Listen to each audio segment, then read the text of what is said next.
En RM venimos trabajando con varias empresas locales a nivel de Perú, en varias regiones, en Moquegua, Arequipa, hemos estado en Cajamarca, en La Libertad, nos toca también en Chile, tenemos muchos proyectos también. El equipo de Perú que yo tengo para minería es yo considero el hub de minería de RM a nivel de América Latina. Tengo expertos en temas de relave, gestión de relaves, en lo que es el closure que ahora viene, el cierre de minas es un tema muy importante, el cierre social es un tema importante que tiene que empezar a abordarse y que va a empezar a crecer bastante en nuestro país a futuro.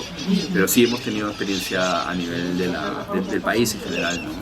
Y bueno, RM no solamente trabaja en minería, y realmente RM vino a Perú para trabajar con Camisea, y es mucho más conocido su trabajo en temas de oil and gas, donde tenemos mucha experiencia y ahora estamos en proceso de descarbonización de las empresas de oil and gas, que está muy importante y muy interesante también, y que tiene que ver directamente con todo el tema de transición energética, donde los minerales críticos son sumamente importantes. Como RM nosotros trabajamos directamente con el sector privado y con las multilaterales. Nosotros no tenemos un trabajo directo con el gobierno, podemos hacer tipo de asesorías a través de la cooperación internacional, pero sí a mí me toca como country manager de Perú poder, y la estrategia que tengo que se llama Global Local, es tratar de, dentro de la mirada internacional y de los estándares internacionales y todo lo que parece Suiza, poner el componente de la realidad nacional, ¿no? ¿Qué está pasando acá?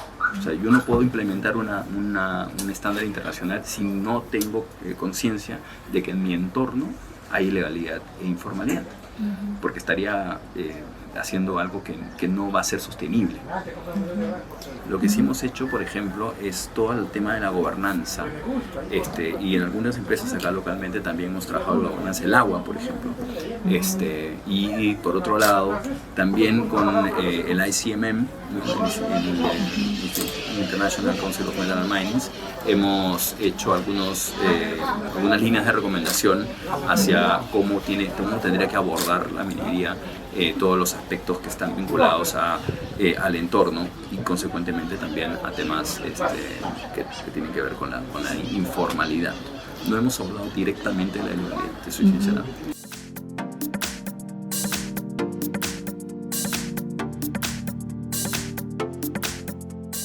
Yo creo que, y eso ya también parte de mi experiencia con el BID, ¿no? O sea, lo que yo veo es que la inestabilidad del equipo que acompaña a las regiones, el equipo técnico que acompaña a las regiones, es algo que hay que empezar a cambiar.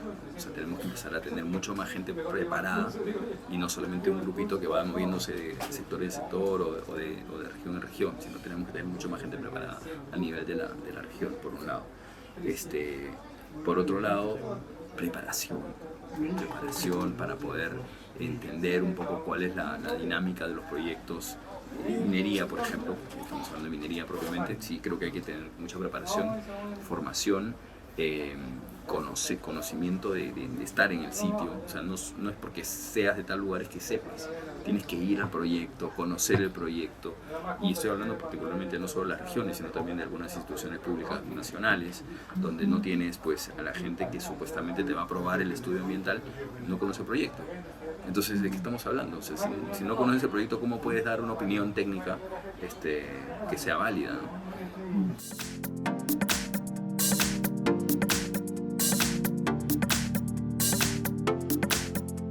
Perú, dentro de lo que son los países con posibilidades del estrés hídrico, está según la ONU, entre el número 66 del 193. O sea, digamos, los niveles de estrés hídrico en Perú están creciendo.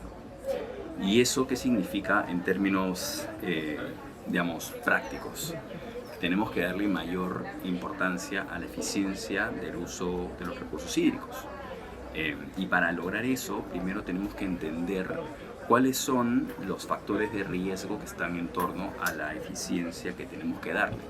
Muchas de las operaciones se centran justamente en las operaciones mineras, cuando los niveles de riesgo para el acceso al agua o los niveles de riesgo hídrico relacionados con el recurso hídrico están fuera del alcance o fuera de los límites de la operación. Están cuando si tienes una mirada de cuenca, están en la parte superior de la cuenca o en la parte final de la cuenca, donde participan otros actores, los stakeholders locales, y donde también existe la necesidad de trabajar con los gobiernos locales. Justamente tenemos una combinación complicada, digamos, ¿no? Estamos dentro de los países con mayor biodiversidad en temas de naturaleza, de flora, fauna y demás. Y además estamos en una zona vulnerable de países con el cambio climático y estrés hídrico. Si combinas estos factores, lo único que te puede quedar como alternativa es abordar el tema de fondo. No olvidemos que además tenemos el gran problema de la informalidad y de la ilegalidad. O sea, la minería formal, que tiene estándares internacionales altos, puede contribuir mucho, pero si no solucionamos el problema de la ilegalidad y de la informalidad, estamos a medio camino. Y lamentablemente, y hay que decirlo, casi institucionalmente el Perú está creciendo sobre la base de la informalidad y la ilegalidad, y no estamos haciendo mucho, y eso nos va a afectar para los inversionistas, porque si yo fuera inversionista pensaría mucho dónde voy a poner mi plata y quién me va a dar esas condiciones para poder tener la rentabilidad que merece, y la estabilidad y la institucional es sumamente importante. Entonces es un reto mayor como país. No es una tarea solo del gobierno, no es una tarea solo del sector privado, no es una tarea solo de la academia, es una tarea conjunta y tenemos que estar trabajando en ese sentido.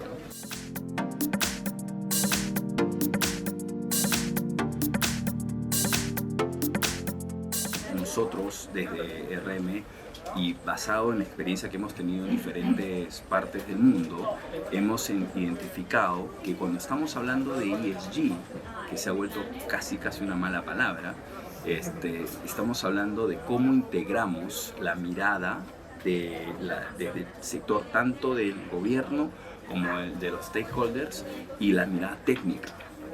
Entonces, aquí hay muchos retos que tenemos hacia adelante.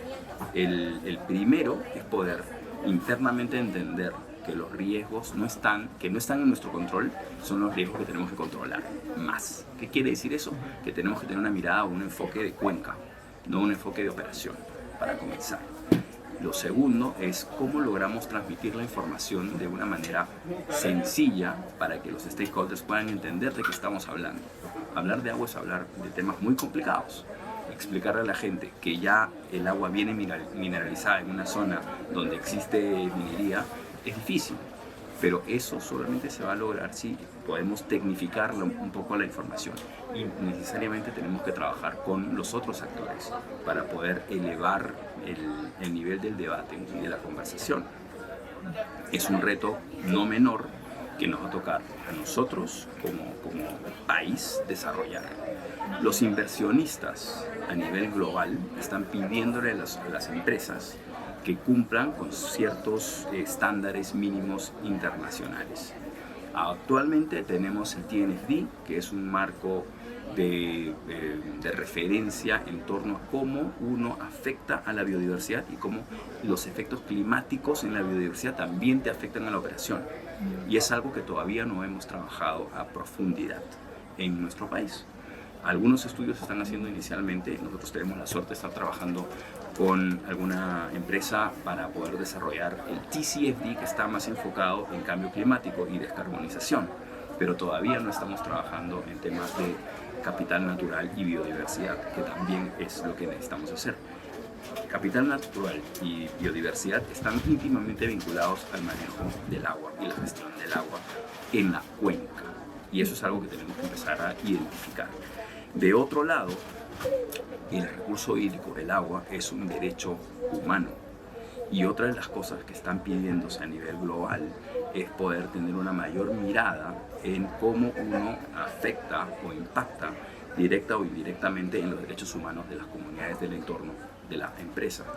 Esto viene desde el lado de los inversionistas, y esto es lo que te están pidiendo tanto en Canadá como en Europa, como en Norteamérica en general y en Asia. Y esto empieza a crecer. Y este crecimiento va a bajar línea con las operaciones locales. Tenemos que tener esa previsión y esa proactividad, así como proactivo, en lograr ese tipo de mirada y poder enfocarnos en esos problemas y no quedarnos en una mirada corta, de corto plazo, de pues nuestra operación. Eso es un reto hacia el futuro y creo que en algunas empresas lo están empezando a desarrollar.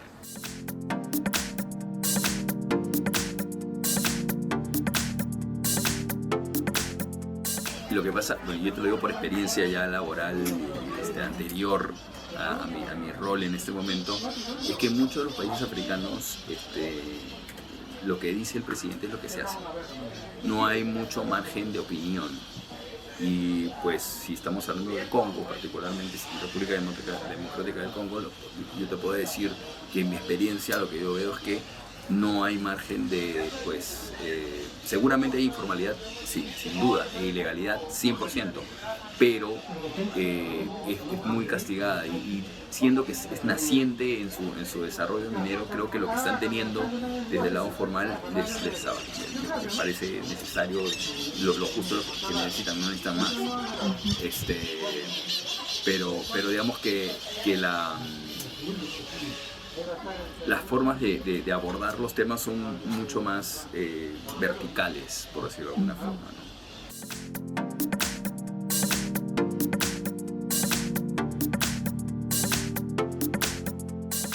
Hablando de minerales críticos, estamos trabajando en Chile, en Argentina, en el proyecto Rincón, por ejemplo, con Río Tinto, viendo todo el tema del litio. Es un tema nuevo en general para nuestros países, pero que no solamente es nuevo, sino que también es importante porque es sumamente necesaria. La demanda de litio va a crecer bastante. Entonces hemos trabajado mucho en cobre y en litio y estamos desarrollando muchos servicios vinculados justamente a los estándares internacionales que se vienen y se van a implementar prontamente en muchas de las operaciones que nosotros tenemos.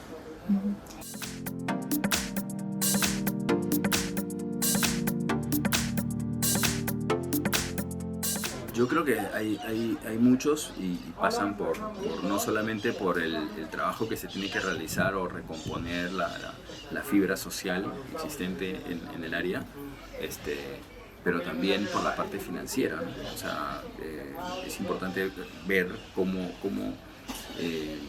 cuál es el costo que tiene el cierre de mina. Un cierre de mina tiene un costo, un cierre social tiene un costo. Si no has planificado este cierre de mina en el largo tiempo, tratando de vincular a otras actividades a las personas del entorno, tratando de generar sinergias con algunas otras instituciones locales, tratando de involucrar al gobierno en el desarrollo de las comunidades, te va a costar mucho más. Entonces yo sé que siempre hay un plan de cierre de minas cuando uno abre la mina, pero la verdad es que muchos de esos planes se quedan guardados un buen tiempo hasta cuando te toca hacerlo. Y cuando te toca hacerlo te das cuenta que la tarea es mucho más grande de lo que pensabas y es mucho más costosa de lo que pensabas.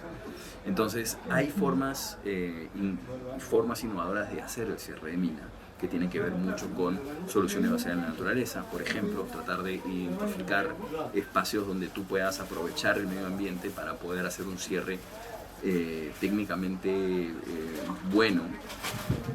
Y la parte social también, o sea, cómo logras involucrar a la gente, hacerle entender que el cierre que tú vas a tener, evidentemente va a haber un cambio, pero el cambio tiene que ser positivo para ellos. Y tratando de, como te decía, ¿no? Innovar, involucrando soluciones basadas en la naturaleza, involucrando una mirada más de biodiversidad, tratando de reponer la biodiversidad de una manera que logre vincularse, por ejemplo, con otro tipo de producción. Y por otro lado, y esto es importante, este año tenemos la COP en Cali, en Colombia. Va a ser la primera COP que tenemos en América Latina. Y muchos de los fondos, si recuerdan, esta es la COP de biodiversidad. En la COP anterior, la COP 28, se firmaron muchos acuerdos entre diferentes multilaterales para poder apoyar en temas de cambio climático. Muchos de esos fondos están vinculados o buscan mitigar el impacto ambiental de diferentes actividades. Esos fondos están dando vueltas, buscando dónde pueden trabajar en conjunto con empresas o qué sé yo. Yo he tenido conversación con muchos de ellos y la verdad es que hay una tarea pendiente de parte nuestra de formación de las empresas para entender cómo puedes aprovechar el fondo, y por otro lado de información y difusión de la información de qué cosa, para qué te sirve, ¿no? Estos fondos están más vinculados a los stakeholders más que a la empresa misma, pero justamente si tú tienes que tener un cierre de minas, lo que tienes que buscar es involucrar a otros actores con otros productos, buscarles fondos que les permitan a ellos desarrollarse, y esa tarea ahorita no la está haciendo nadie. Bueno, nosotros estamos empezando a trabajarlo, lo estamos haciendo con algunas empresas, pero hay muchos recursos que están dando vueltas y que no tenemos conocimiento de cómo abordarlos y aprovecharlos, por ejemplo, para el cierre de minas.